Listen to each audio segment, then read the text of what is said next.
hayo, kongamano la mabadiliko ya hali ya anga limeingia siku ya pili katika jumba la KICC, ambapo marais kutoka mataifa mbalimbali hususan barani Afrika wameweza kuzungumza na kutoa kauli zao kuhusiana na jinsi hali ilivyo kuhusiana na hali ya anga barani Afrika na duniani kwa jumla, ikiwa wengi wanahimiza kupatikana kwa suluhu kuhusiana na hali ilivyo kwa sasa. Mtazamaji, karibu sana kwenye taarifa hizo za mbiu ya KTN. Mimi ni Agnes Gakunga, na tutaanzia na semi ambazo Rais William Ruto amezitoa wakati alipokuwa anahutubia kongamano hilo la hali ya anga, ikiwa leo ni siku ya pili. We're not asking to be favored. We're not asking to be treated differently. We want a fair financial system that treats everybody equally. Ladies and gentlemen, that is not too much to ask. A fair international financial architecture is not a fair proposition or an unfair proposition to make. Number two, many of our countries are headed into debt distress because of climate change. Let's be honest, we are suffering the most, whether it is in the Sahel with drought, whether it is in the Horn of Africa with drought, whether it is in South Africa and the southern part of our continent with cyclones, and we are saying the suffering is across the globe, but we carry the biggest brunt. I'll contextualize this. And because of climate change, we are forced to divert resources that are meant for economic growth into dealing with the effects of climate change. I will contextualize this. In Kenya, we lost 2.5 million heads of livestock in northern part of Kenya. Combined with Ethiopia and Somalia and Djibouti, we lost 9.5 million heads of livestock. So what did I have to do in Kenya? So in Kenya, I've had to increase resources meant for school feeding from 1.5 million children in school, under school feeding. We've had to scale up this year to 4 million kids in school to be put under school feeding, and we've had to rearrange the budget to provide for that. So when we say climate change is destroying our economies, we are not making statements, we are making statements of fact. Naye waziri wa mazingira humu nchini Soipan Tuya ameweza kuwahimiza viongozi pamoja na washikadau ambao wanaendelea kutoa semi zao kwenye kongamano hilo la hali ya anga kuhakikisha kwamba wanapata suluhu. Tupate semi zake. African Leaders Declaration on Climate Change and Call to Action, which we hope that we will get from you, Excellencies, tomorrow, will take a tour of the United Nations Secretary General Summit, then eventually to the UAE for COP28. What better way to start preparing the way for the declaration than by having the COP28 President-designate, Dr. Sultan Al-Jaber, the COP28 President-designate, to address this summit.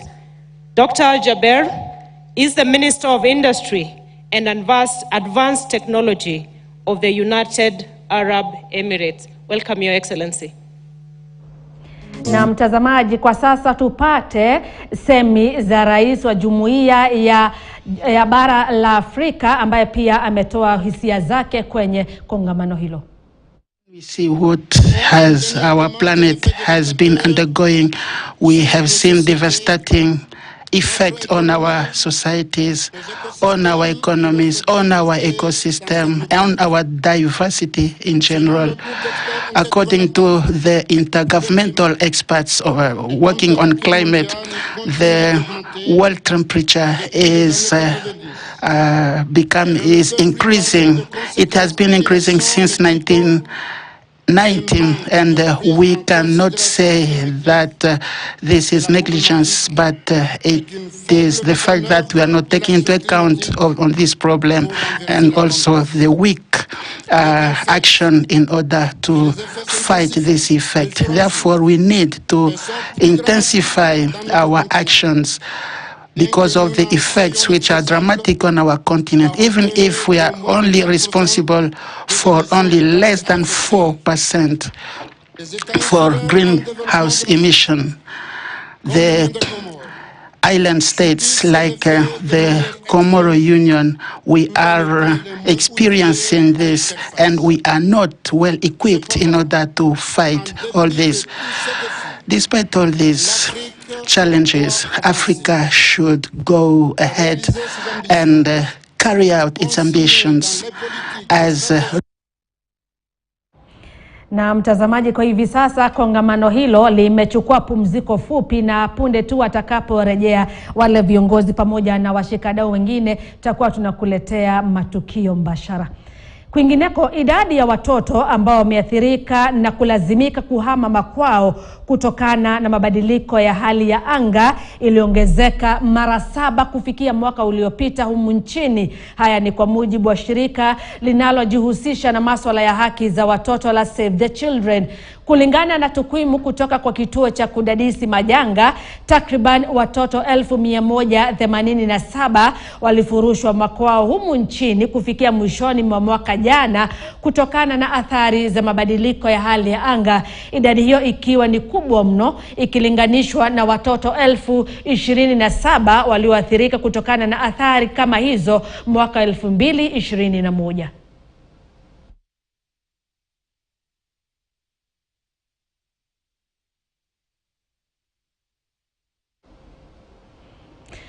Kwingineko, mashirika kutoka nchi mbalimbali yanayoshiriki kwenye mkutano wa mabadiliko ya hali ya anga yamehimiza umuhimu wa bara la Afrika kukuwa na sauti moja kupitia vitengo vyake ili kukabiliana vilivyo na changamoto zinazosababishwa na uchafuzi wa anga. Huku mashirika hayo yakilenga kuwekeza kwenye bara hili, yanashinikiza serikali za nchi za Afrika kuipa nguvu huduma za kifedha kama benki ili kuwezesha ustawishaji kwenye sekta mbalimbali. Ensure that we'll have low carbon footprints in the continent. And as AFCFTA, we shall work towards ensuring that most of the exports that come from Africa have low carbon footprints. And for that matter, the work of the AFCFTA is actually to ensure that we harmonize or assist our member states to harmonize policies around the carbon market, policies around renewable energy, and ensuring that we have low carbon footprints in the continent. You get to understand better. As much as you understand, you need to understand better and meet with people and interact and discuss common areas of development for the industry, from energy to other sectors as well. Finance is what it's all about. You have finance, you can develop projects. You don't have finance, it's always a struggle. Nevertheless, I feel that there is good money and enough money in Africa to steer these projects forward. And as I mentioned to you, Afri-Exim Bank is a credible bank, Africa Development Bank. So you have certain organization. And I'm a big believer that there is a need for what you call an Africa Green Fund. Getting involved with local African banks, with other association, with the African Free Trade Continental, with the COMESA Association, they can come up with something very unique that will help most of the infrastructure project in the African countries. This will be the big solution, and it will be a revolutionary thing to the whole world. Tukiangazia taarifa zingine za siku ni kwamba baadhi ya viongozi wa chama cha Ford Kenya wamemkashifu katibu mkuu wa chama cha UDA Cleophas Malala kufuatia shinikizo za kutaka vyama tanzu ndani ya muungano wa Kenya Kwanza kuvunjwa ili kujiunga na chama cha UDA. Wandani hao wa Ford Kenya wamesema hawatavunja chama chao, wakimtaka Malala kukoma kuingilia vyama vingine, wakionya kuwa msukumo wa Malala unatishia uwiano ndani ya muungano wa Rais William Ruto wa Kenya Kwanza. Members of Ford Kenya, we are telling Cleophas Malala that there is nowhere in the agreement of Kenya Kwanza coalition where we agreed that once we form government, we will dissolve political parties forming up Kenya Kwanza to join UDA. In fact, having separate individual political parties within the Kenya Kwanza, it is a sign of strength within the Kenya coalition political parties. And Cleophas Malala, instead of calling for dissolving or killing of partner members within the Kenya Kwanza, he should advocate for the strengthening of political parties within the Kenya Kwanza coalition. Na tuko na umoja sahizi. Umoja wetu umeweza kuimarishwa chini ya viongozi wetu wawili ambaye ni Mheshimiwa Moses Masika Wetangula na Mheshimiwa Musalia Mudavadi. Sasa wewe Malala usitumike kama kibaraka kukuja kuleta zogozogo, kuleta mvutano, kuleta hali ya taharuki, kuleta hali ya mshike katika jamii ya Mlembe kupitia kwa hii projo yako ya kusema kwamba vyama yetu viweze kuwa dissolved. As Ford Kenya, we are one and we are not ready to dissolve our party to join UDA. Kama umekosa kazi ya kufanya, kindly join Ford Kenya.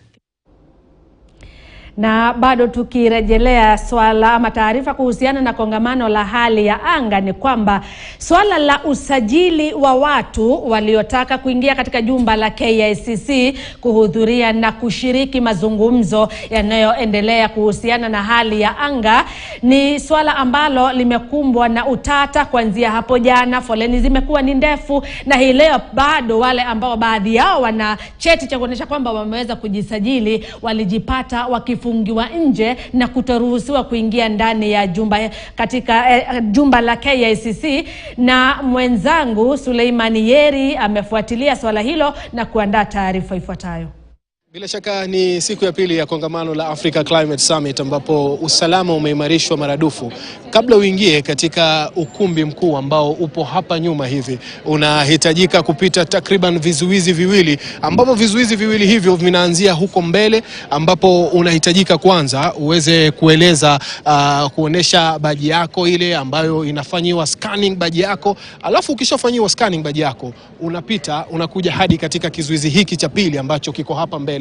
Lakini mwendo wa kama saa 6 hivi hali haikuwa kama ya kawaida, kwa sababu wengi waliotaka kuingia katika kumbi hizi hawakuweza kuruhusiwa, kwa sababu walitakiwa kuambiwa kwamba beji walizokuwa nazo hazikuwa zinaidhinishwa kuingia hapa. Lakini wale walikuwepo baadhi yao walazimika kurudi, wengi wakionesha fedheha zao, hususan kwa sababu kuna kumbi nyingi tu ambazo zipo ndani kule ambako wengi wanataka kwenda kuingia kuweza kueleza ni kipi ambacho walikuwa nazo, kwa sababu katika mikutano kama hii huwa kuna mikutano kadha wa kadha ya kando ambayo inafanyika hapa. Lakini kwa sababu ya sisi pia wanahabari tumekatazwa, hatuwezi kupita hapa kwa sasa hivi. Kama unavyoona, hii ndio kizuizi cha kwanza, alafu kuna kizuizi cha pili na bado kuna vizuizi vingine. Kwa hivyo hao unaona hapa ni baadhi tu ya wajumbe, baadhi ya Wakenya ambao wametaka kuingia katika kongamano hili, lakini wamekatazwa na hawawezi kuingia kwa sababu ya zile itifaki zilizowekwa hapa hivi. Nataka tuzungumze na baadhi yao wawili watatu ambao wako hapa tuweze kusikia kauli zao ni zipi baada ya wao kukatazwa kuingia katika kongamano hilo.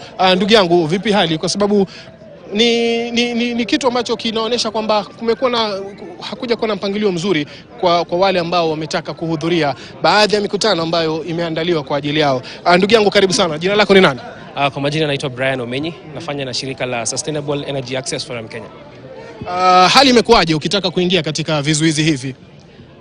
Nimekuja hapa takriban muda wa saa 6. Nilikuwa na mkutano ambao nilikuwa nahudhuria huko ndani, lakini unavyoona hapa tumezuiwa kuingia, na tukiulizia polisi wamekataa kutuambia sababu ni kwa nini.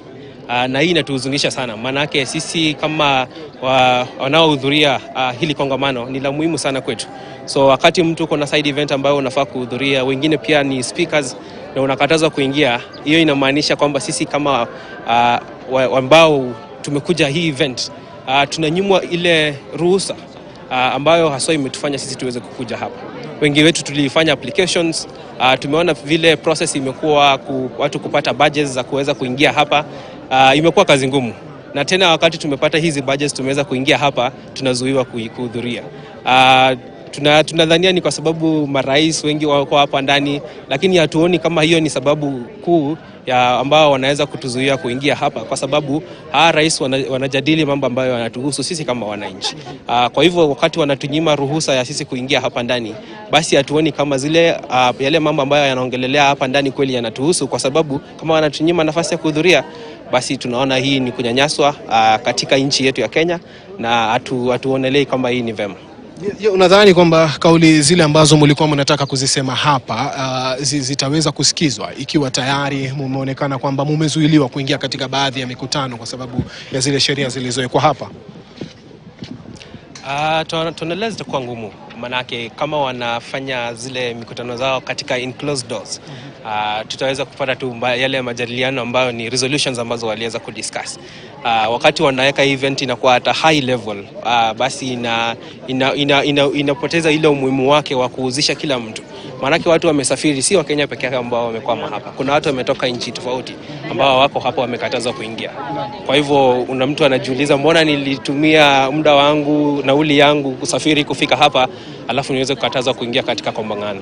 Kwa hivyo unajiuliza, wakati wakubwa wetu wanapojadiliana huko ndani, wanajadili nini kama sisi wenyewe hatuwezi ruhusiwa kukaribia hata kwenda zile side events zetu ambazo wao hawana uhusiano nazo? Kwa hivyo tuko na hasira kidogo. Asante sana ndugu yangu Brian huyo ambaye jinsi alivyozungumza. Sijui wewe ulikuwa unataka kuingia ndani, hali yako imekuwaje? Karibu sana, tueleze imekuwa vipi ulipojaribu kuingia katika baadhi ya kumbi huku ndani?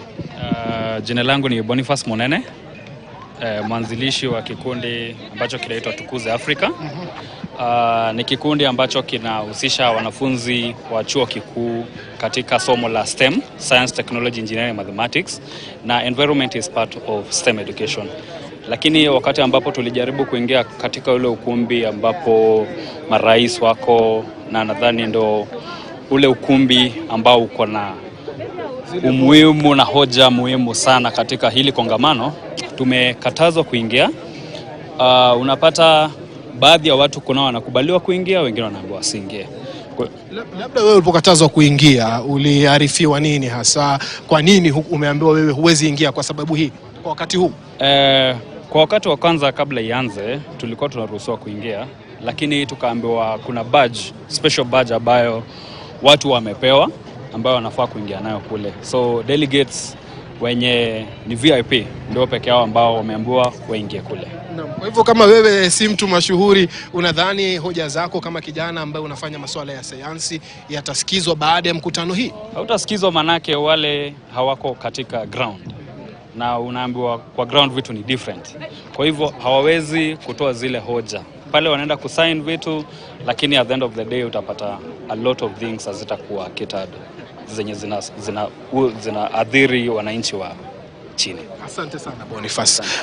Kama nilivyokuambia, ni kwamba baadhi ya watu waliofika hapa ama wale wajumbe ambao waliidhinishwa walipoa baji za kuja katika kongamano hili hawajaweza kuingia, wengi wao wakizuiliwa, wakisema kwamba hawajafahamishwa kwa kina kwa sababu gani ambazo waliweza kuzuiliwa kuingia katika kongamano hili. Wengine wakiambiwa kwamba zile baji ambazo wako nazo hazina idhini ya kuingia katika mikutano hii. Ikifahamika kwamba jana ilikuwa huru, ambapo jana ulikuwa ni mkutano mkutano wa mawaziri. Leo huu ni mkutano wa marais ambapo takriban marais 25 wako hapa katika ukumbi wa KICC ambapo wanaendelea kutoa hotuba zao. Wamekuwa hapa wakieleza ni namna gani, mbinu gani ambazo zinaweza kutumika ili kuhakikisha kwamba zile sera za kukabiliana na mabadiliko ya tabia nchi zinaweza kukumbatiwa na mataifa yote, hususan ikiwa wanatafuta uzungumzaji ama kuzungumza kwa kauli moja kama bara la Afrika. Tuko hapa bado katika lango hili ambapo wajumbe mbalimbali kutoka mataifa mengine na kutoka taifa la Kenya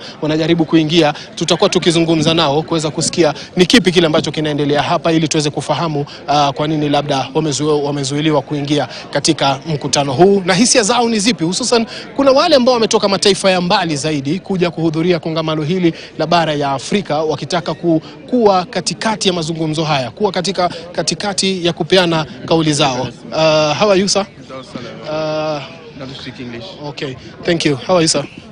Can you speak to us? You speak French? No, I don't speak French. No? Yeah. I speak French. You speak French only? Okay, thank you. Habari yako? Nzuri sana. Umekatazwa kuingia? Labda umeambiwa kwa nini usiingie? Wamesema ya kwamba kuna watu wamechaguliwa waingie pande hiyo, lakini mkutano wetu ulikuwa pande ile nyingine ya ndani. Sasa nyinyi ambao labda mumeandaa mikutano humo ndani pembezoni kule, unahisi vipi? Tunahisi vizuri wakati tunaendelea na mikutano, lakini ikiwa kuna kufungwa hiyo itakuwa ni shida kubwa. Yeah. Lakini mkutano ni mzuri sana kwa sababu mambo ya climate ni kitu muhimu na tunahitaji hapa kwetu Kenya. Asante sana. Okay, asante. Nashukuru. Asante, hiyo ndio hali ilivyo sasa hivi. Umezisikia, hizo ni baadhi tu ya kauli kutoka kwa wajumbe ambao wamekuja hapa lakini hawajaruhusiwa kuingia. Tutakuwa tukizungumza nao wengine kuweza kusikia hisia zao. Mimi ni Sulemanieri, nirudi kwako studioni. Hiyo ni taarifa ambayo mwenzangu Suleimanieri aliiandaa hapo awali na ndio inayotukamilishia awamu ya kwanza ya taarifa za mbiu ya KTN. Nachukua pumziko fupi. Katika awamu ya pili nitakuwa nampisha mwenzangu Alimanzu ambaye atakuwa na wageni ama jopo kutoka upande mwingine wa studio katika eneo la KICC ambapo atakuwa na mahojiano kuhusiana na hali nzima ya hali ya anga. Nachukua pumziko fupi kwa hivi sasa.